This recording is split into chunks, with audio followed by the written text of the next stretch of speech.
really going through some of the STU coordination and some of the specialized tools that we use in order to do that. So with that, we have Isabel here and myself, Jess Karls. Taylor Olson unfortunately was not able to make it, so I'm going to try to explain I-twins, and you guys can laugh along when I struggle.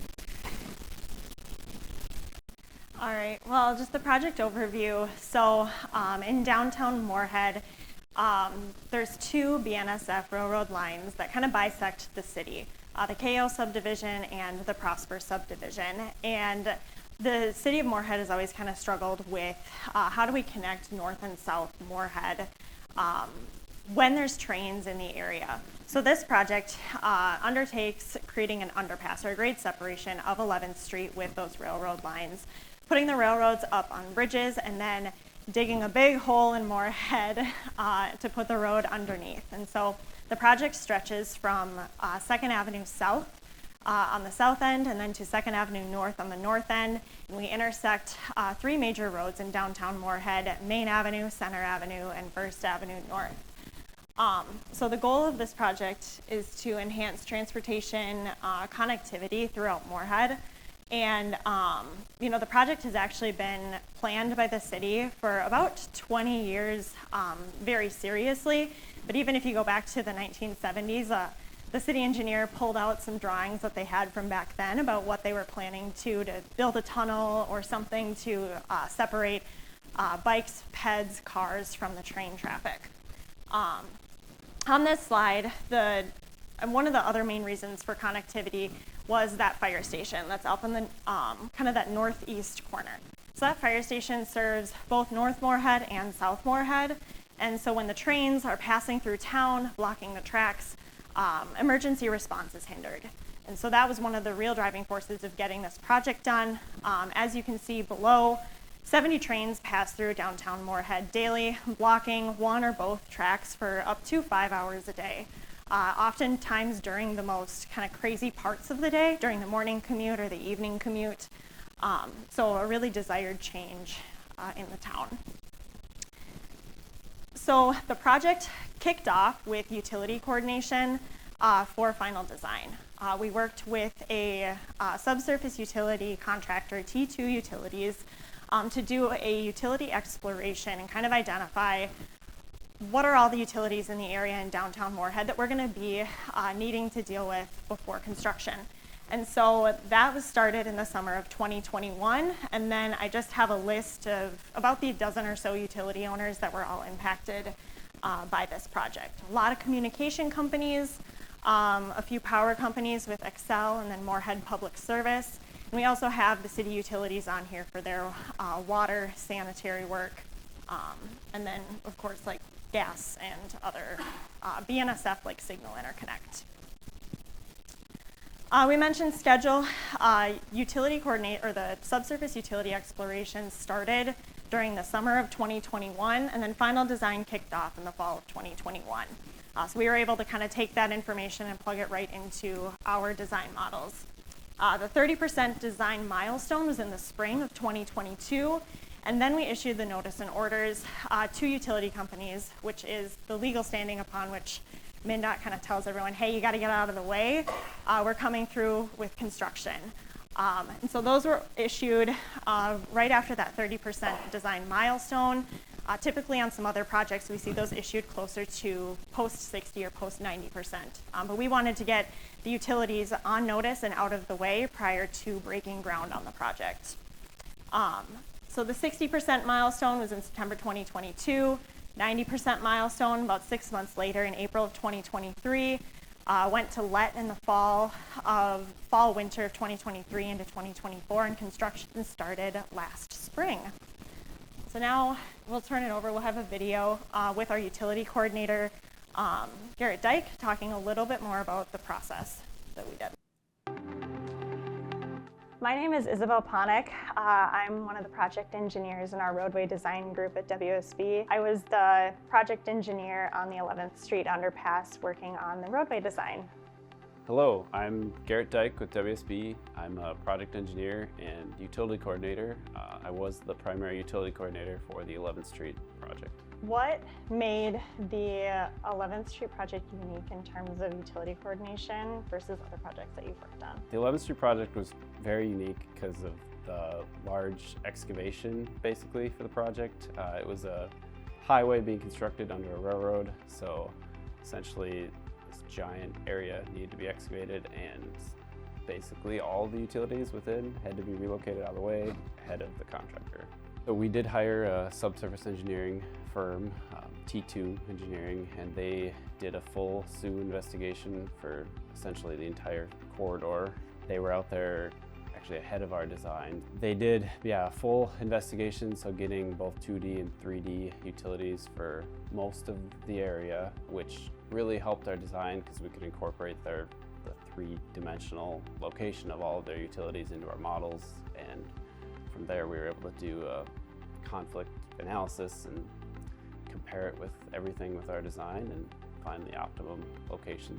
So with the SUE investigation, that came in and we incorporated that into Open Roads Designer and brought that into the iModel using Bentley software, and we run clash detections against things like the private utilities, against our roadway models.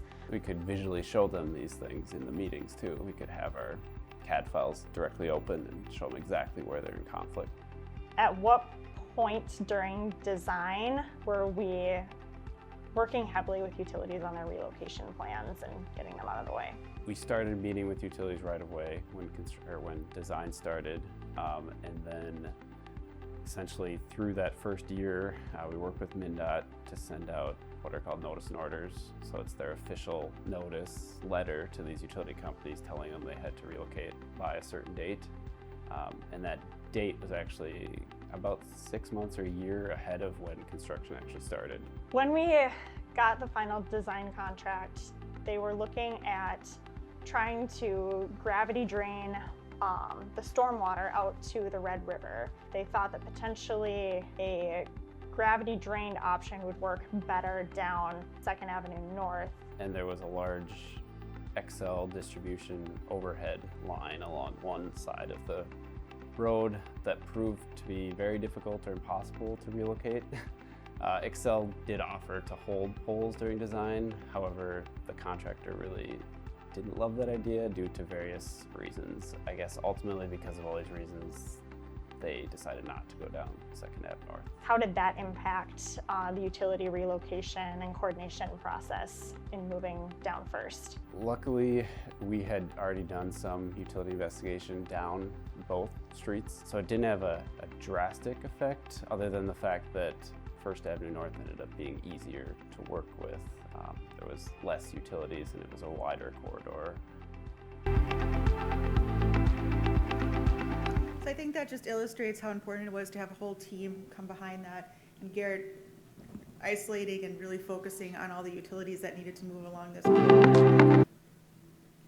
And for that, we used an iTwins model, and I'm going to take an opportunity later on here to bring that up. But really it did, as he said in the video, help us coordinate with the different utility companies, both the existing and proposed.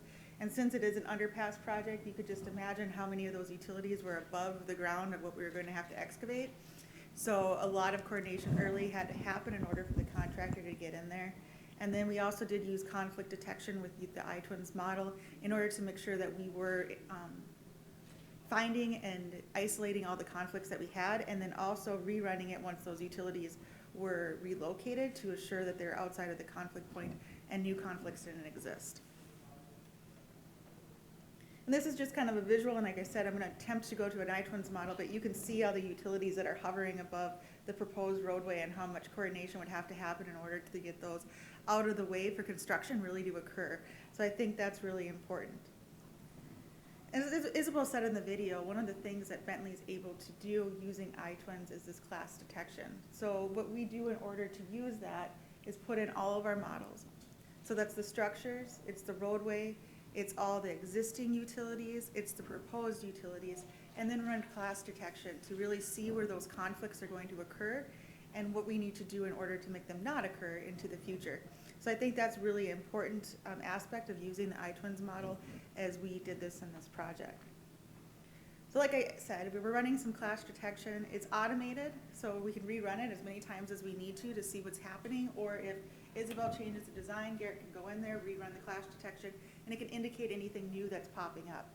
Then we review and manage the different clashes, and that's what Garrett really came in and was coordinating with all these different utilities to say, hey, where are you planning on moving? What works for you?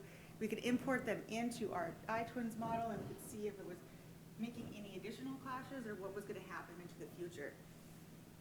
And then just collaborating and reporting, we're able to put notes in the files and share all that different clash detection. This was a little bit different project where the contractor was involved throughout the project. So we were able to give those to him as well so that he could see what was happening. And then we can export that documentation so that we have it for our files as well as we move forward to the project. So I think those are some of the aspects that really helped us identify different utility conflicts on this and give the confidence for the utilities to move. And I think that's a big piece of this too. It's really hard for anyone to visualize a road becoming an underpass. And then if you have utilities, are you sure that's where I need to go? You're putting retaining walls in everywhere. What's going to happen to my utilities? And I know Garrett got a lot of those questions when I was talking to him about this. And being able to show them this is the design, this is how it's going to impact the utilities. Here's the underground. This is the new storm. This is what's going to happen. I think was really helpful in getting them to move quite early within the project process. Mm-hmm. And kind of building off of that, before I kind of touch on the content of the slide, I want to touch on the image here because this is the project kind of under construction this last year. And one of the important things about early utility coordination was getting everyone out of the way, but also telling utilities that they needed to backfeed some of these businesses that you see on the fringe here. So that was really effective coordination as we went on through the project. A lot of utilities relocated to like 2nd Avenue South, 2nd Avenue North, but then had to come back down through side streets and feed like the Simon Warehouse and a couple other businesses in downtown Moorhead. But then we also had other considerations that we had to coordinate with utility owners on throughout design, which kind of popped up as we hit the 60% and 90% milestones, and we were understanding a little bit more about some of the requirements for like funding on the project and other elements. So the 11th Street Underpass had a significant portion of federal money on it. And because of that, we were required to comply with the Build America, Buy America requirements, or the BABA requirements. And kind of when this was in design, BABA was still very new. Not a lot of projects had started to implement it. There wasn't really a road path or a nice workflow to kind of figure out, okay, what do we need to sort of show for compliance? How do we even comply? So we had to work through that with MnDOT and FHWA, but also communicate that to the utility owners on the project. Particularly with the city of Moorhead stuff, with the water main work that we were doing, making sure that we were sourcing metals from the United States, from cradle to grave, and also even some more of the private utility owners. Moorhead Public Service, or MPS, supplies power and water to the city, and they were supplying a transformer that actually powered the lift station that we were using to drain stormwater out to the Red River. So that was one of the unique things of coordinating with them and telling them that they needed to make sure that everything that was in that transformer that they were supplying and providing met BABA requirements. And then another project consideration was the environmental aspect of the project. Moorhead and kind of this project footprint area had significant contamination in the area. And as any project kind of administered by MnDOT or a state agency like that, you really have to follow a very robust environmental process and a very stringent one. So the Office of Environmental Stewardship actually sat in on some meetings and coordination meetings with the utilities because the utility companies were actually responsible when they were relocating their utilities to deal with the contamination that they might be unearthing, so that MnDOT then wasn't coming back in later, breaking ground and having to deal with spoils that utility companies should have dealt with when they were moving. One of the other options, or one of the other elements that we coordinated with was again with the City of Moorhead and MPS. So the Office of Environmental Stewardship provided us a very long list of specifications and engineering controls to mitigate against contamination in the area. So we're looking at things like petroleum, arsenic, heavy metals, and only certain materials can work in those kinds of conditions. We weren't over excavating to try to get all the contamination out because it was everywhere. So there was still that chance that that contamination could leach into the utility trenches that we were making. So we had to protect public utilities, stormwater, sanitary sewer, and water main against potential degradation. So the city of Moorhead, for example, really likes to use PVC pipe for their new water main installations. But that doesn't interact well with petroleum contamination. And so there was a lot of back and forth coordination between MnDOT, the city of Moorhead, MPS, and the Office of Environmental Stewardship to make sure that we were all on board using the right gaskets, the right ductile iron pipes for the design and how we switched through there. So that was a topic of quite a few meetings in our utility coordination as we kind of got near those 90% and final milestones. Yeah, I think it's important to know that since it is an underpass, they did find, when she says contamination, it literally was everywhere. So there's a lot of coordination to figure out what would work, because if we excavated everything, we'd just have a really giant hole and we'd have to fill it with something. So I think there's a ton of coordination. I think with that, some of the lessons that we learned on this project is how important it was to have early communication, sending out those notices early, having a SUE investigation to figure out the depths of those utilities in order to incorporate them into our model, and then also give those to the utility companies. Because I think we all know how many times we get a shape file and they're like, we think it's about this area and maybe about 6 feet deep, maybe. Don't worry about that gas line over there. We think we abandoned it. We're not 100% sure. So with that communication ongoing during the design, working with the different utility companies to say, hey, we changed the retaining wall. We're changing an alignment. What is happening within the project, and then being able to show that with the iTwins model, and also just following up with them to make sure that things are going to get moved, what their schedules are looking like, and what they need. As she stated, there are obviously some different restrictions on this project and what kind of materials could go into the ground. So that became really important to have an understanding that these utility companies were actually going to comply with that and go back and forth, and I'm sure there's some reimbursement that was going on as well. So what do we have to do to make sure all those things and we're meeting the regulations that we're being required to meet? And then record it. Record what's happening, when it's happening, how it's happening, where they're going to get relocated, and how it's going to impact any design. And then I think the other part that we didn't really hit on, but iTwins does help with this as well, is construction phasing. What is that contractor going to look at first? Where do we need to move utilities first? Obviously, this is an underpass project, so at all times, the utilities aren't as accessible as others, and we probably don't want utilities flying in the sky as they're trying to excavate under them. So coordinating that construction phasing really became important as well. So Isabel, I'm going to try to pull up this iTwins model. It told me what I have to do. Yeah, if you pull it up and then shift window right. Aha! I can see it on my screen, but I can see it on this screen. You might need to move your mouse over, but so this is just showing basically that cloud-based software. So this is actively linked to the design files that we house on our ProjectWise that designers, when we were working on design with this, these were actively getting updated daily. So however we gave access to this cloud-based software, they could see this information in real time and kind of see where we were working and kind of what areas were potentially changing. Yeah.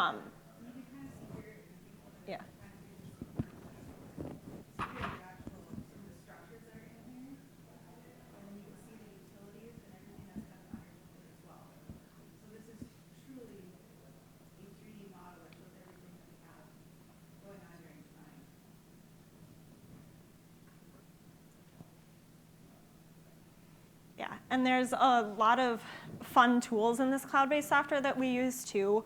And I know a couple slides back in our PowerPoint showed it, but you can zoom in and create issues on certain things, and it will create like a form that can get tracked by the project team to understand, okay, we have a clash between our proposed drainage design and the proposed sanitary sewer. the pipes are interacting with the structure and we don't want that. So we can flag that and then send it off to the design team, and they can see it in their CAD files and address it and get the problem resolved in a couple of days, and then it would be updated here and provides just documentation and ease of use for even users who aren't necessarily CAD-based users. It's pretty simple to kind of work around in here with some rotates and zooming in and out tools only.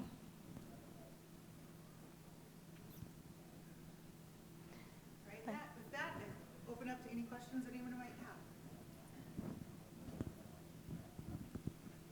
have. Yeah.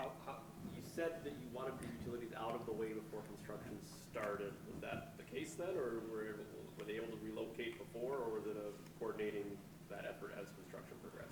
Yeah, so their notice and order date, like Garrett said, was about 6 months before shovels were in the ground by the Ames team. And there were some kind of, I guess, lagging coordination, particularly to backfeed some of the businesses. The contractor was actually using one of the businesses that was scheduled for demolition and using that as their kind of contract office or their construction office. So we worked with, there was some coordination kind of after the fact and kind of working through that like permitting process to make sure that Excel gas and the power was still fed to that building, despite it kind of being extended past their notice and order date. But kind of being that far in advance, we were able to coordinate probably 90% of the relocations before shovels were in the ground. I think it's important to note the city of Moorhead actually did a project in order to help with some of the relocations as well 1 year prior to this really kicking off. Yeah, and they didn't want, one of the big things we stressed was not cutting off access to businesses or, the access to the utilities for the businesses. So we really wanted them to get in and work on relocating the summer before, so they had a whole season to get everything in the ground and everything cut over so that they weren't having any outages for the locals. Was this a Bentley product that was part of your normal package, or was it something you had to add on? It is an add-on, but we do have it. We are actually switching to Synchro from iTwins because Bentley is switching to Synchro because that's what Bentley does. But it's an important move, but we do have this package as part of our package for our company, but it is usually an add-on. Yes? Does anything happen with the iTwin or Synchro data afterward to feed it into the next phase of the project with maintenance? We haven't done that, but I'm sure you could. It's in the progress, or Yeah. in progress. It's a years-long kind of endeavor that I know we're working with MnDOT on actively to try to figure out how do we get the different softwares to communicate with each other? How do we communicate with construction, and how do we communicate with asset management?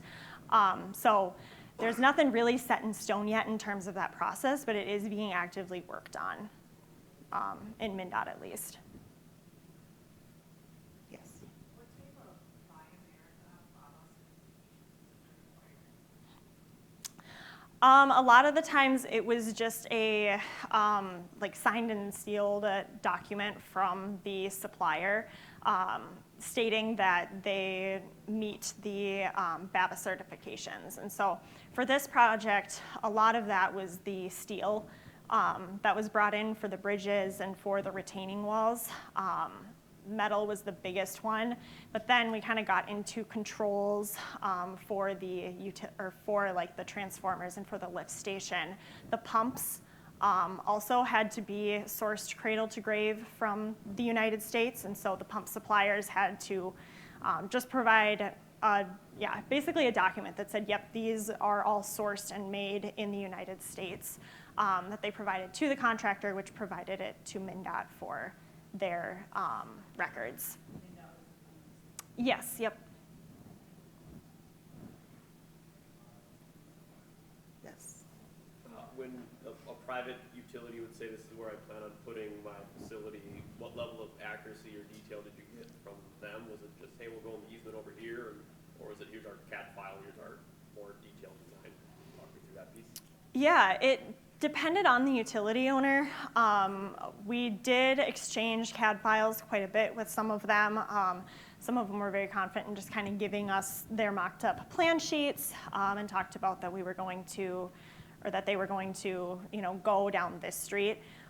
We really got into details when a bunch of utilities were trying to use the same corridor and kind of coordinating and making sure that there was enough room for all of them to exist in the same space. But some of the communication lines and stuff, it was as long as they're within the right of way based on kind of the plans that they provided. We let them kind of figure it out too based on the rest of the stuff, but like with obviously sanitary sewer and water main design, particularly with the project that went out before, we were working extensively in CAD files to make sure that there were no conflicts.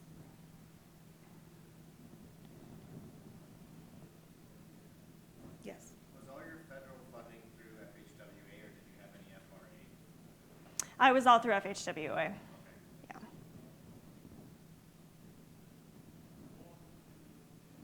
Any other questions? Well, I appreciate your guys' time, and you guys have a great closing session, and have a great day.